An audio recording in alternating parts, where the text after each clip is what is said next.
"What's with that expression, Elaine? You look like you've seen a ghost," he sneered, his voice dripping with sarcasm. I took a deep breath, feeling my heart pounding in my chest. "Derek, I can't do this anymore.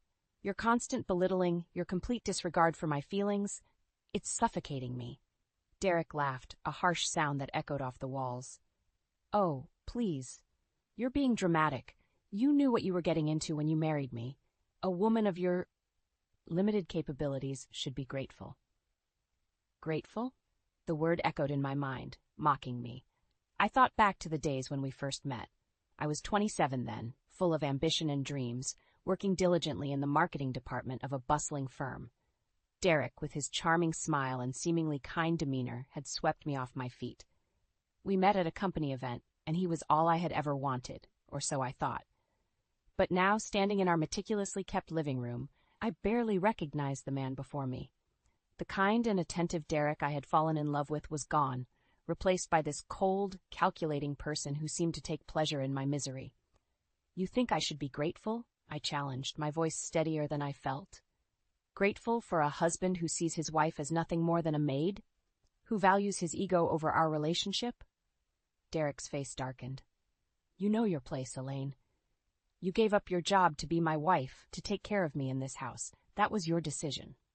"Yes, it was my decision," I shot back, feeling a surge of anger. "A decision I made because I believed in us, in our partnership. But this is not a partnership, it's tyranny." He scoffed. "Dramatic as always. You should know by now, Elaine, I'm the one who makes the decisions here. If you can't handle the simple tasks of a housewife, maybe you should reconsider your position in this marriage." Reconsider my position? The words hit me like a physical blow. All the years of putting his needs before mine, of enduring his criticisms and dismissals, of trying to be the perfect wife he demanded, it all came crashing down in that moment. I straightened, meeting his gaze head-on. "No, Derek, it's you who should reconsider. I'm not your property, and I refuse to be treated as such any longer. I deserve respect, and if you can't give me that, then maybe this marriage was a mistake."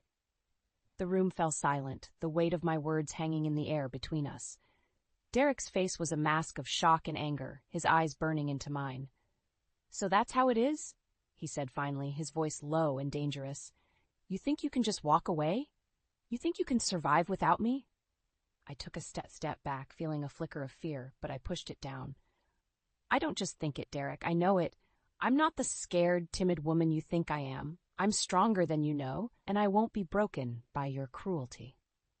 For a moment, Derek looked as if he might say more, but then he turned on his heel and stormed out of the room, leaving me alone with my racing thoughts and a newfound determination.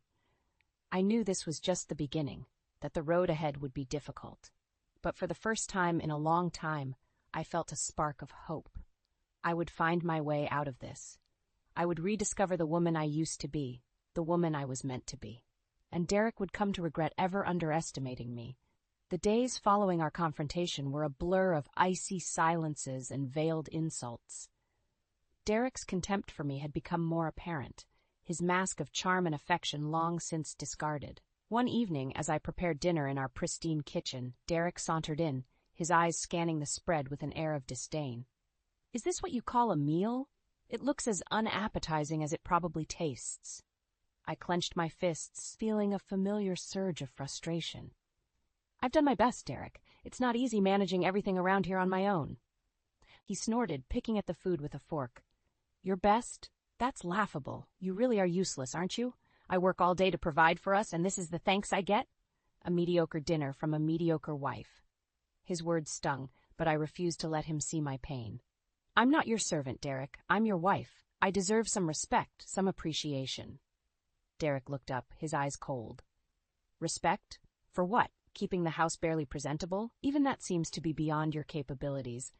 And don't even get me started on your lack of skills in the kitchen." I felt a lump form in my throat, but I swallowed it down. "I don't know why I bother trying. Nothing I do is ever good enough for you." "You bother because it's your duty," he replied sharply. "And you're right, it's never good enough. Maybe I made a mistake marrying someone so clearly out of her depth." His words echoed in my mind long after he left the room. I looked around at the house I had meticulously maintained, the the meals I had painstakingly prepared, all for a man who couldn't care less. A sense of hopelessness washed over me, but beneath it there was a growing ember of anger, a burning need to prove him wrong. Later that week, I found myself confiding in Mara, my closest friend and confidant. Over coffee, I poured out my heart, the words spilling out in a torrent of frustration and despair. "He doesn't see me, Mara. He doesn't see the effort, the love I put into everything. It's like I'm invisible," I said, my voice breaking. Mara reached across the table, her hand warm on mine. "Elaine, you're so much more than he makes you out to be. You're strong, talented, capable. You don't need his validation to know your worth." Her words were a balm to my wounded soul, and in that moment something shifted within me. I realized that I had been seeking approval from a man who was incapable of giving it. I had been diminishing myself, trying to fit into the mold of the perfect wife he demanded, at the expense of my own identity. From that day on, I began to reclaim pieces of myself that I had lost along the way. I started secretly working on my graphic design skills, a passion I had abandoned for the sake of my marriage. With each design I created, I felt a sense of empowerment, a reminder of who I was before Derek tried to define me. And as I grew stronger, Derek's attempts to belittle me became less effective. His words still hurt, but they no longer had the power to break me. I was building a foundation for a new life, one where I was the architect of my own destiny. The atmosphere in our home had become a battlefield of unspoken words and simmering resentments. Derek's disdainful remarks had escalated, each one aimed to diminish and control me.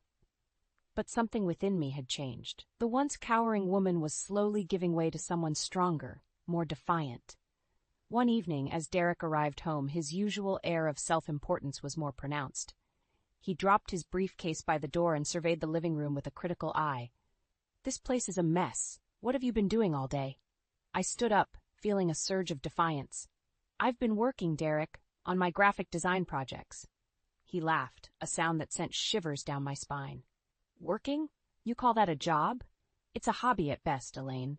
Don't flatter yourself."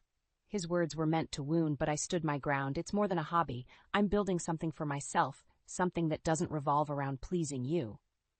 Derek's expression darkened. "You're getting bold, aren't you? Remember your place, Elaine. You're my wife. That's your primary role." I met his gaze, my voice steady. "My place is not just as your wife. I am my own person, with my own dreams and aspirations." He moved closer, his presence dominating the space.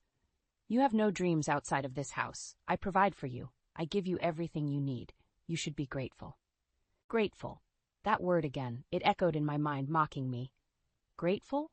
For being treated like a possession? For having my aspirations and efforts constantly belittled? No, Derek. I'm not grateful. I'm suffocated.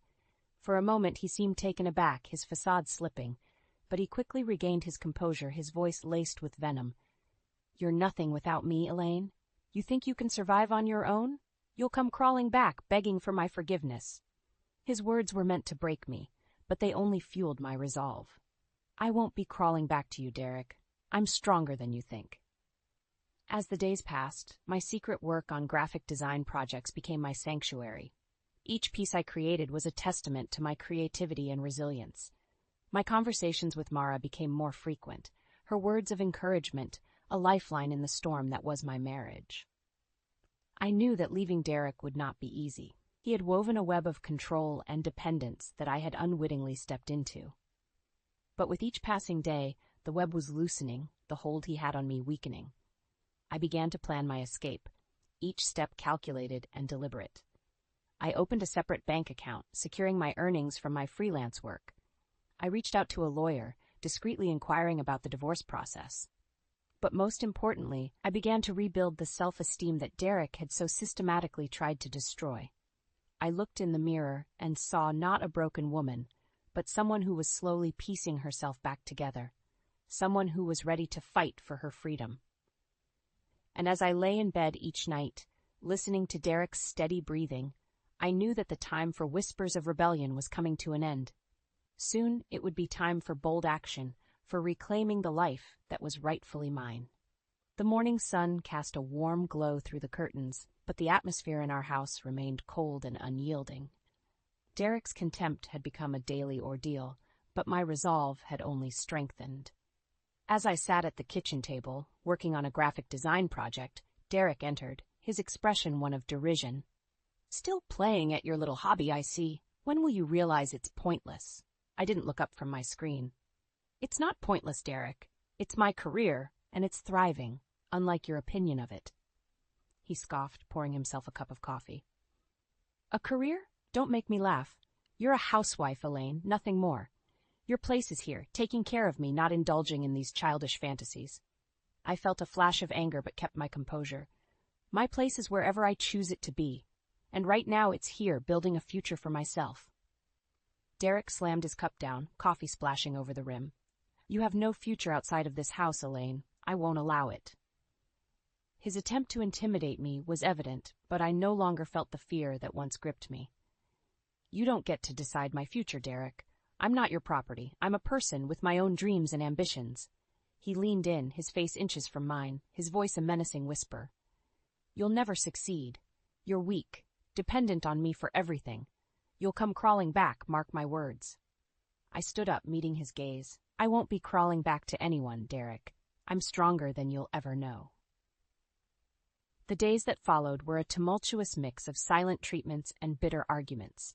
Derek's attempts to belittle me became more desperate, his words more cutting, but with each barb my determination only grew.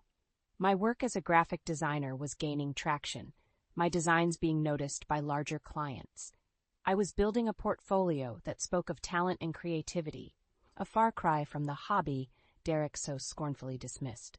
Mara, ever my pillar of support, was a constant source of encouragement. "You're doing amazing, Elaine," she would say. "You're proving him wrong every single day." And she was right. With each project I completed, each client I impressed, I was rewriting the narrative Derek had tried to impose on me. I was no longer the voiceless shadow in his life. I was becoming a force in my own right. The turning point came one evening, as Derek returned from work. He found me in the living room, my laptop open, displaying a particularly intricate design I had just completed. He glanced at the screen, a sneer forming on his lips. "What's this? Another one of your little projects?" I looked up, a sense of pride swelling within me. "Yes, it's my latest project, and it's not little. It's for a major client, one who recognizes my talent." Derek's sneer faltered, his eyes betraying a flicker of surprise. "A major client? I don't believe you." I stood, closing my laptop with a satisfying snap.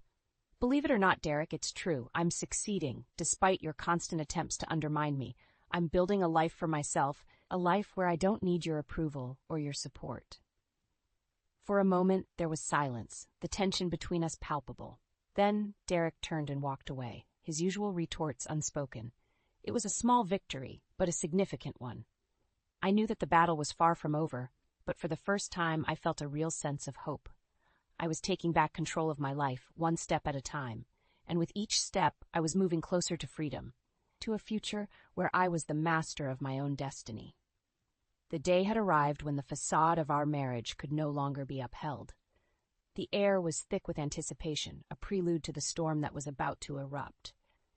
Derek came home to find me packing my belongings, my graphic design equipment neatly stored in boxes. His face registered shock, then anger. "What the hell do you think you're doing, Elaine?" I continued packing, my hands steady. "I'm leaving, Derek. I can't stay in this toxic environment any longer. I'm suffocating." He laughed, a hollow sound devoid of humor. "Leaving? To go where? You think you can survive out there without me? You're delusional." I zipped up the last bag, turning to face him. "I'm not delusional, Derek. I'm awake. I've realized that I don't need you to survive. In fact, I'm better off without you." His face contorted in rage. "You'll come back. You'll see how hard it is, and you'll come crawling back to me." I shook my head, a sense of liberation washing over me. "I won't be coming back. My work as a graphic designer is taking off. I have clients, projects, a career. I'm not the helpless woman you think I am." Derek stepped closer, trying to intimidate me. "You think you're something special because you've got a few clients? You're nothing, Elaine. You'll always be nothing without me." I stood my ground, my voice firm. "I'm not nothing, Derek. I'm more than you ever gave me credit for, and I'm going to prove it." He reached out, attempting to grab my arm, but I stepped back. Don't touch me, Derek. It's over. I'm leaving, and there's nothing you can do to stop me. For a moment, he looked like he might lash out, but then he composed himself, his voice dripping with disdain. Fine, leave. See if I care. You'll be begging to come back before you know it. I picked up my bags, my heart pounding with a mix of fear and excitement. I won't be begging for anything. Goodbye, Derek. As I walked out the door, I didn't look back. The weight of the years of belittlement and control seemed to fall away with each step I took. I was embarking on a new journey, one where I was in control of my destiny. I knew the road ahead would be challenging, but I was ready to face the world on my own terms, ready to show Derek and anyone else who doubted me that I was capable, strong, and independent. And as I drove away from the house that had been my prison, I felt a surge of empowerment. I was no longer Elaine, Derek's wife. I was Elaine, the graphic designer, the artist, the survivor. In the weeks following my departure, I found both solace and challenge in my newfound independence. My career as a graphic designer flourished, each project a stepping stone towards greater achievements. Meanwhile, Derek's world was unraveling, his true nature exposed for all to see. One afternoon, Mara called me with unexpected news. Elaine, have you heard about Derek? I hesitated, unsure if I wanted to know. No, what happened? He's been fired, Mara said, her voice tinged with disbelief. Apparently, his performance had been declining for months, and after you left, it just got worse. He's lost his job. I felt a mix of shock and vindication. Derek, who had always prided himself on his career, now faced the consequences of his arrogance. I can't say I'm surprised, I replied. He was so focused on controlling me that he let his own life fall apart. But that's not all, Mara continued. He's been trying to reach out to you. He's called me a few times, asking if I knew where you were. I felt a chill run down my spine. Derek's persistence was unsettling, but I was determined not to let it shake me. I've moved on, Mara. He's a part of my past now. In the following days, Derek's attempts to contact me became more desperate. He left voicemails, sent emails, each one oscillating between pleas for reconciliation and angry accusations. But I stood firm, ignoring his attempts to drag me back into his toxic orbit. As my career took off, I was invited to showcase my work at a prominent design exhibition. It was a moment of triumph, a testament to my hard work and talent. I stood among my peers, my designs displayed for all to see, feeling a sense of accomplishment that I had never experienced with Derek. The exhibition was also where karma made its grand appearance. Derek, looking disheveled and defeated, showed up unannounced. He approached me, his eyes searching for some semblance of the control he once had. Elaine, he started, his voice unsteady. I need you. I've lost everything. Please, take me back. I looked at him, seeing the man I once thought I loved, now just a shadow of his former self. Derek, you haven't lost everything. You threw it away. You chose your ego over our marriage, your pride over our happiness. He reached out, but I stepped back. Please, Elaine, I'll change. I'll do anything. I shook my head. It's too late, Derek. I've moved on. I've found success and happiness, things I could never have with you. As I walked away, leaving Derek standing alone amidst the crowd, I realized that this was my final goodbye. The chapter of my life that included Derek was now firmly closed. In the months that followed, I heard snippets of Derek's continuing downfall. He struggled to find work, his reputation tarnished by his own actions. The man who once held himself so high had fallen, a victim of his own making. Meanwhile, my career soared. My designs were featured in magazines, my client list grew, and I found joy in my work that I had never known before. I had turned my life around, not just surviving, but thriving. As I sat in my new studio, surrounded by my artwork and the accolades of my hard-earned success, I couldn't help but reflect on the journey that had brought me here. The sun streamed through the large windows, casting a warm glow over the room, mirroring the lightness I felt in my heart. Mara visited me that afternoon, her face bright with a smile as she looked around. Elaine, you've done it. You're truly an inspiration. I smiled back, a sense of contentment washing over me. It's been a journey, Mara, but every step was worth it. We sat down with cups of coffee, the aroma blending with the scent of fresh paint and paper. Do you ever think about Derek? Mara asked cautiously. I paused, the memories surfacing briefly. I do, sometimes, but not with anger or regret. He was a part of my path, a difficult chapter that led me to where I am now. Mara nodded, understanding in her eyes. And now you're free, living the life you were meant to. Yes, I agreed, gazing out the window. Free to create, to live, to be me. Derek's hold on me, his attempts to diminish me, they're just echoes of the past now. The conversation shifted to my upcoming projects, the excitement of new challenges and opportunities. But as Mara spoke, I found my thoughts drifting back to the person I was when I was with Derek. That Elaine was like a distant shadow, a reminder of how far I had come. After Mara left, I took a moment to savor the quiet of my studio. The struggles, the pain, the liberation, they had all woven together to create the tapestry of my life. And in that tapestry, the dark threads served only to make the bright colors shine even brighter. I realized then that my story was not just about escaping Derek's shadow. It was about discovering my own light, the strength, resilience, and talent that had always been within me, waiting to be acknowledged and embraced. As the day gave way to evening, I looked at the designs lining the walls of my studio. Each one was a piece of me, a part of my journey. I had not only survived, I had thrived. And in thriving, I had found a peace that was more profound than any revenge. The chapter of my life with Derek had ended, but my story was just beginning. A story of triumph, of finding joy in the midst of sorrow, of rising from the ashes to create something beautiful. As the last rays of the sun faded, I turned off the lights in my studio and stepped out into the cool evening air. The world lay before me, vast and full of possibilities. And I, Elaine, once a shadow, now a source of light, was ready to embrace whatever came next.